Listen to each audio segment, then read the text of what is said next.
आपने पूछा कि उपवास अगर हमने 10 दिन कर लिया या 15 दिन कर लिया तब भी पाचन तंत्र एक्टिवेट नहीं हुआ है और अंदर से गंदगी निकलती जा रही है, तो इसका अर्थ यह है कि अभी लेयर्स टूटने पर लगी पड़ी है और अभी भी पाचन तंत्र एक्टिव नहीं है ना। तो उसी को आप बिना चिंता किए निश्चिंतता के साथ उसी क्रम को अभी और खींचो, उस क्रम को और खींचो। कल हमारे जैन साहब बता रहे थे कि पानी पर 30-30 दिन हमारे साधक लोग रहते हैं।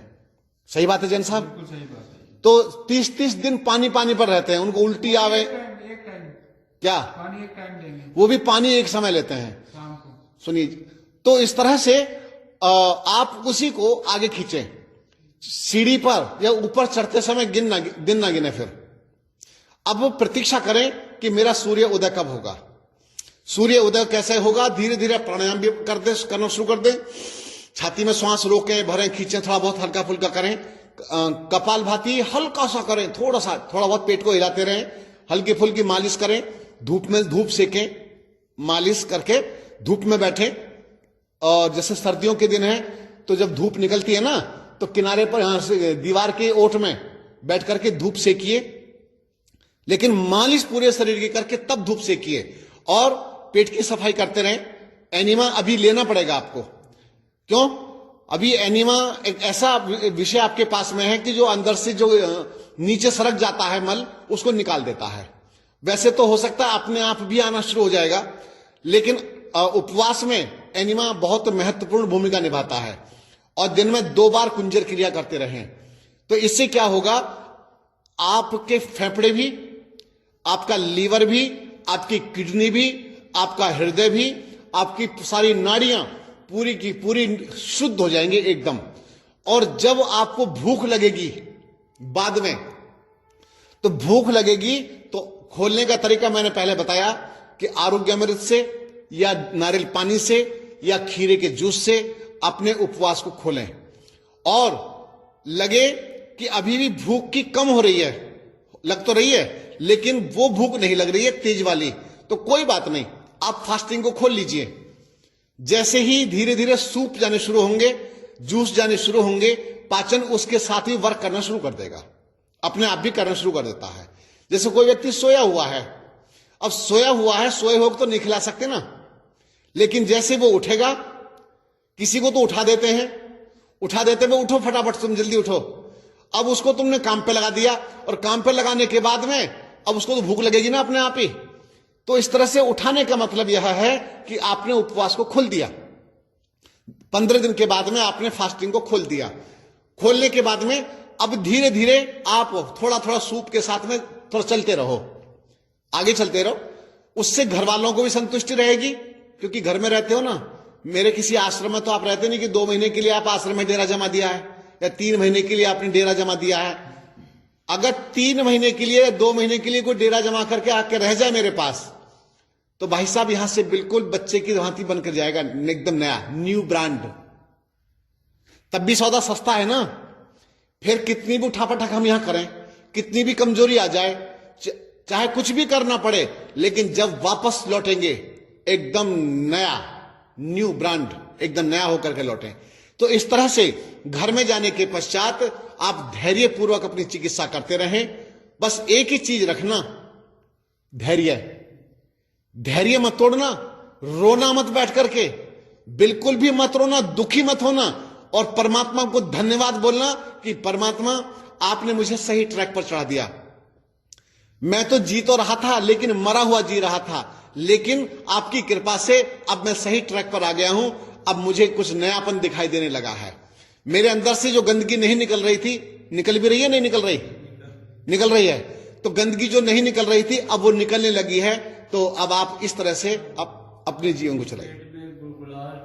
पेट में जब गुड़गुड़ की आवाज आती है ना, तो समझ लो कि आंव अभी भी सड़ रही है। वो सड़ के बाहर, अभी टूट के बाहर निकलने की कोशिश कर रही है, कूद रही है। गुड़गुड़ का मतलब है कूद रही है अंदर आंव, मल अभी भी कूद रहा है, तो उसको निकालिए। घर में कटी स्नान भी करते रहना, ठीक है, मिट्टी की पट्टी भी करते रहना, एनिमा भी लेते रहना, कुंजर क्रिया भी करते रहना, लेकिन एकदम उपवास को मत तोड़ना। राकेश जी बोलो, कुछ बोल रहे हैं। जैसे गुरुजी उपवास को अभी और आगे चलाना चाहते हैं, हाँ जी, लेकिन केवल पानी को तो रह नहीं पाएंगे, पानी के साथ में शहद या नींबू के साथ रह लेते हैं। अभी एक दिन रह सुनिए एक बात ध्यान से, जब वो केवल पानी पानी पर फास्ट होता है तो पानी का फास्ट बिल्कुल अलग होता है, ये ध्यान रखना, बिल्कुल अलग होता है। क्यों? पानी के फास्ट में सिस्टम जो रिकवरी कर रहा था, सिस्टम जो अंदर से गंद को बाहर फेंकने का प्रयास कर रहा था, अब शहद के साथ में उसकी कमी आ जाएगी। शहद पानी के साथ में या शहद नींबू पानी के साथ में, क्यों? अब पाचन तंत्र की ऊर्जा शहद को पचाने में लग गई, नींबू को पचाने में लग गई। उस ठोस आहार को, वो आहार है, वो द्रव्य है, उस ठोस द्रव्य को पचाने में आपका पाचन तंत्र लग गया, तो उसकी पावर वहां काम करना शुरू कर दिए है। अब लाभ तो मिलेगा, लेकिन जो फास्टिंग के टाइम में लाभ मिल रहा था, जो जीवनी शक्ति बढ़ रही थी, आप इमेजिन नहीं करते, आप पानी पानी पर रह करके भी तो कैसे मुझ से बता दे रहे थे ये। आप पानी पर रह करके भी आपको कैसी ऊर्जा मिल रही थी, आपकी आंखों में चमक बढ़ रही थी, तो किस तरह से आपके लाभ मिल रहे थे पानी पानी पर रह करके। हां, ये हो सकता है कि घर वाले जीना भारी कर दें, घर वाले पानी पानी पर रह करके जीना भारी कर दें कि तुम कहां मरने की स्थिति में आ गए हो। क्यों?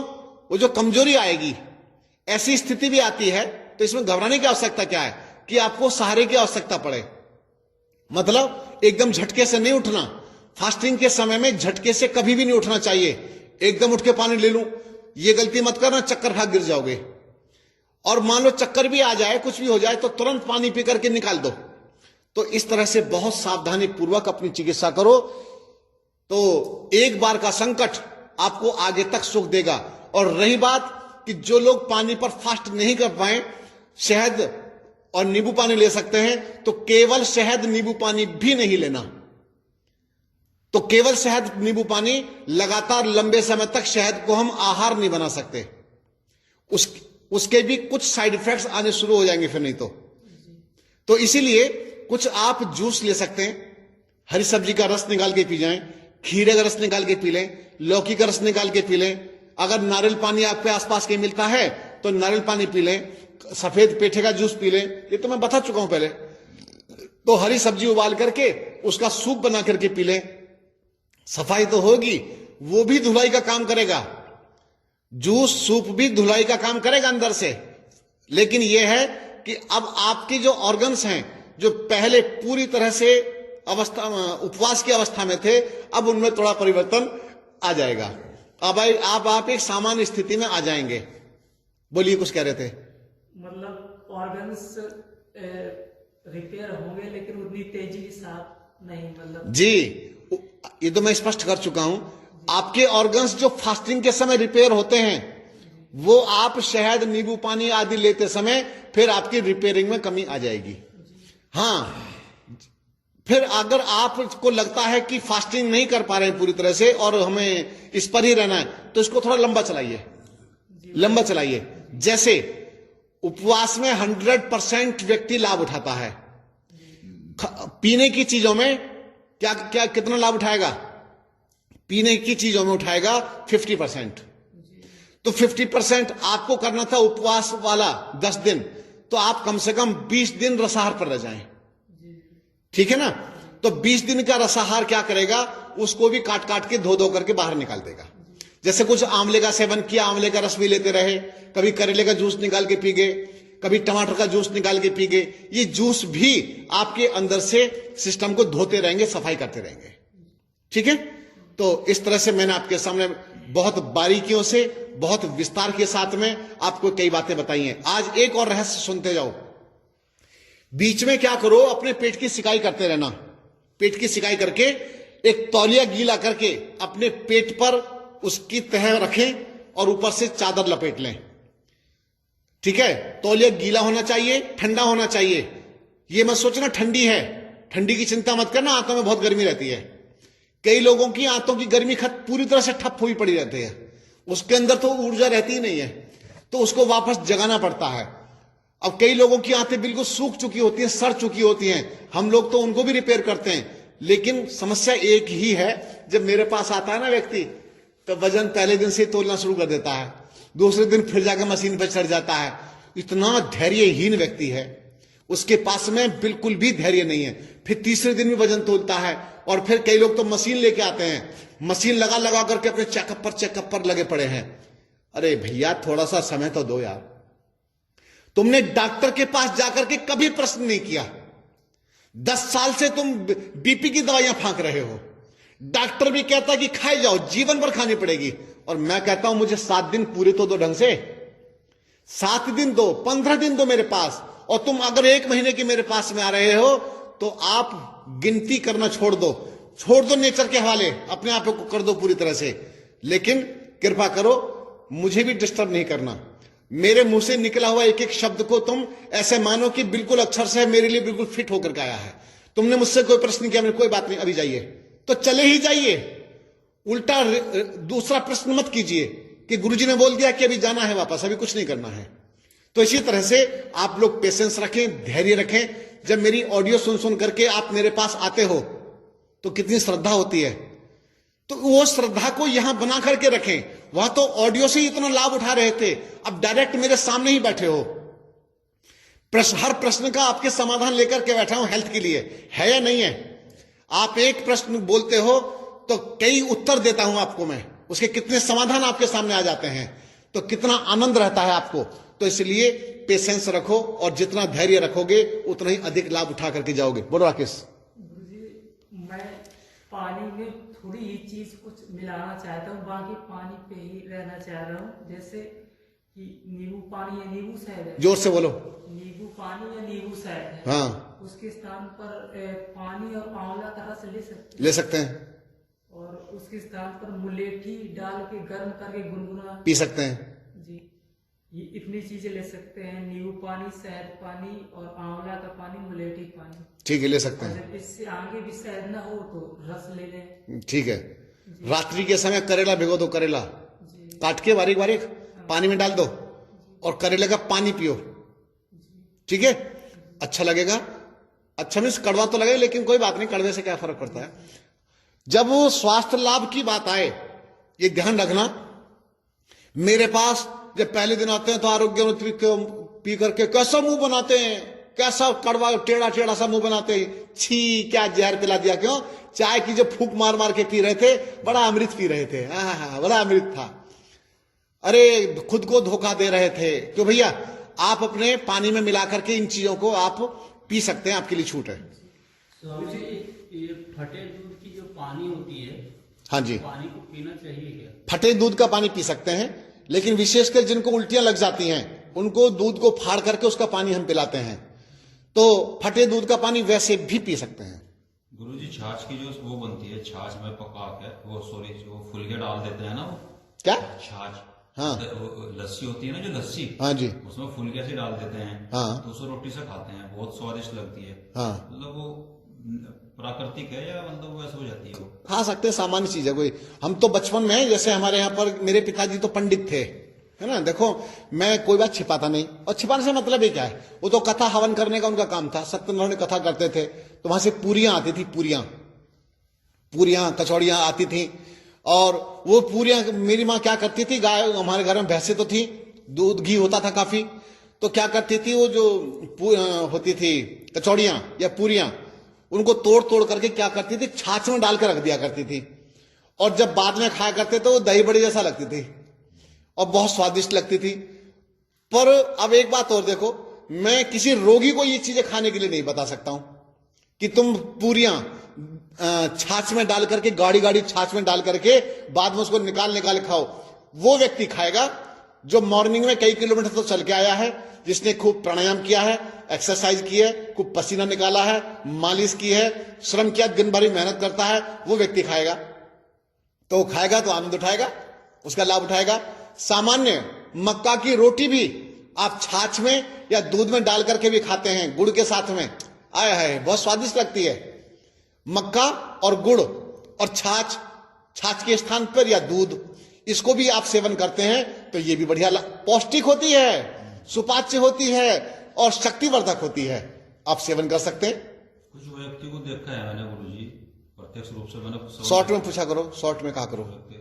वो उनको 1 घंटे के बाद भूख लग जाती है और वो फास्ट फूड भी बहुत ज्यादा खाते हैं। सुनिए, जिन लोगों को हर घंटे भूख लगती है तो उनको एक रोग होता है भस्मक रोग। कौन सा रोग होता है? भस्मक रोग। उनके अंदर जो भी जाता है वो भस्म हो जाता है, वो रोग होता है। वो भी उनको भयंकर एसिड अंदर स्टोर रहता है, वो एसिड उनका बार बार भोजन को खा जाता है और उसके साथ साथ उनको फिर भूख लग जाती है। तो भविष्य में उन्हें क्या समस्या है? अब मुझे उत्तर तो देना तो पूरा, ज्यादा बोलना कभी कभी दुखदाई भी होता है। और जब मैं समाधान पर लगी गया हूं, उसमें उस विषय को मैंने कैच कर लिया है, तो फिर आप मत बोलो। तो क्या है, जब ऐसे व्यक्ति के लिए एक समाधान है, जैसे कोई व्यक्ति को ज्यादा रोटी खाने की आदत होती है, रोटी भी ज्यादा खाता है, तो आप ऐसा करो, पहले तो सलाद खिलाओ उसे, सलाद काट के रख लो, सलाद खिलाओ और सलाद के बाद में फिर सब्जी खिलाओ।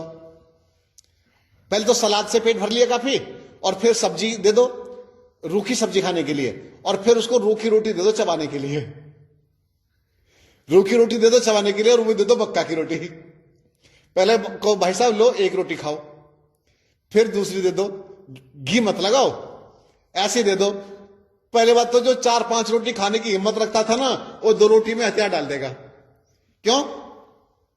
और मक्का की रोटी या गेहूं की रोटी, गेहूं का तो मैं विरोध कर रहा हूं, या ज्वारी की रोटी या जौ की रोटी या रागी की रोटी या मल्टीग्रेन आटा मिक्स रोटी, आप जब चबा चबा करके खाएंगे ना, वैसे ही तो चबा चबा करके खाएंगे तो आप देखना उसमें रस जो निकलेगा वो आपको बहुत लाभ देगा और आपकी उदर पूर्ति जल्दी कर देगा।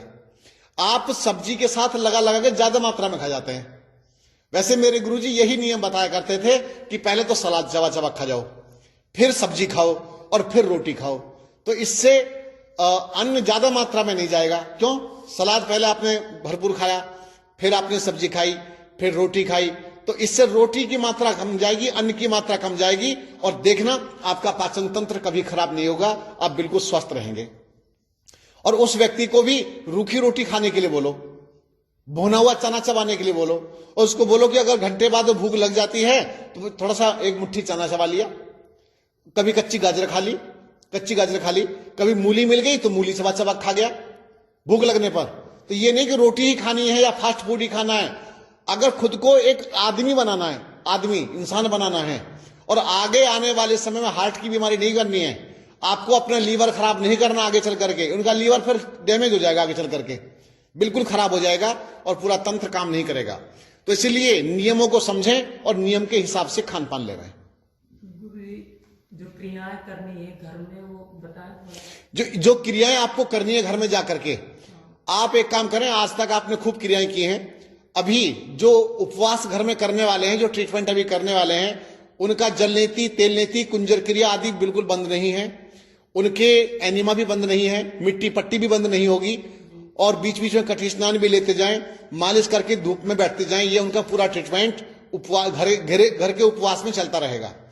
जो यहां से लगभग ठीक होके जा रहे हैं, और वे क्या करेंगे, अभी घर जाने के बाद में सप्ताह में अब 2 दिन, सप्ताह में केवल 2 दिन आप एनिमल लेवें और अपनी डाइट को धीरे धीरे सामान्य अवस्था में, जैसा मैंने तरीके समझाए हैं, उस अवस्था में आप सामान्य अवस्था में ले आए, तो आपका जो सिस्टम है नेचुरल वर्क करना प्रारंभ कर देगा और एनिमा की आवश्यकता अब नहीं पड़ेगी। अब जैसे एक छुट्टी रहती है सोमवार की या रविवार की, जो भी छुट्टी रहती है, दुकानें भी बंद रहती है, अलग अलग दिन बंद रहती हैं, कई मार्केट बंद रहती है, आज मंगलवार को मार्केट बंद है, तो इसी तरह से आप कोई भी एक दिन चुन लें कि मैं आज के दिन 4 घंटे या 3 घंटे किसी को नहीं दूंगा, ये मेरी अपनी प्रॉपर्टी है, मैं सिर्फ अपने लिए जीऊंगा आज के दिन। मान लो रविवार का दिन है, आपने प्रातः 5 बजे से अपनी क्रियाओं को या अपने लिए कुछ काम करना शुरू किया, तो 4-5 घंटे 10 बजे तक अपनी सेवा कीजिए। क्या करना है? जल्दी उठते हैं, प्राणायाम आदि करते हैं, एक्सरसाइज करते हैं, ध्यान साधना करते हैं, वो हो गया। उसके बाद में अब शुद्धि क्रियाएं पूरी करो, जल नीति, रबर नीति, तेल नीति, कुंजर क्रिया पूरा कर दो। इसके बाद में मिट्टी की पट्टी, पहले पेट की सिकाई करो, मिट्टी की पट्टी लगाओ, एनिमा ले लो, कटी स्नान भी ले लो, एनिमा से पहले कटी स्नान ले लो अपने घर में, साप्ताहिक ट्रीटमेंट। इसके बाद क्या होगा, ये सब कर, अगर आपने साप्ताहिक जोड़ लिया, सप्ताह वाले को बंद नहीं किया, अपना मोबाइल 10 बजे तक पूरी तरह से फ्लाइट मोड पर लगा दो, बंद ही कर दो। कोई कारोबार नहीं करेंगे उस समय, आप कुछ भी नहीं करेंगे, वो आपका 5 घंटे सिर्फ आपके हैं, आपकी प्रॉपर्टी है।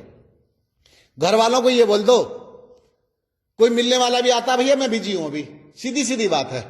आप इतने दिनों में 5 घंटे में आपकी दुनिया उथल पुथल नहीं होगी। और जब सबको ये पता चल जाएगा ना कि 10 बजे तक रविवार को बात नहीं करते, मिलते भी नहीं किसी से, आपसे कोई मिलने ही नहीं आएगा, 10 बजे के बाद ही संपर्क करेंगे।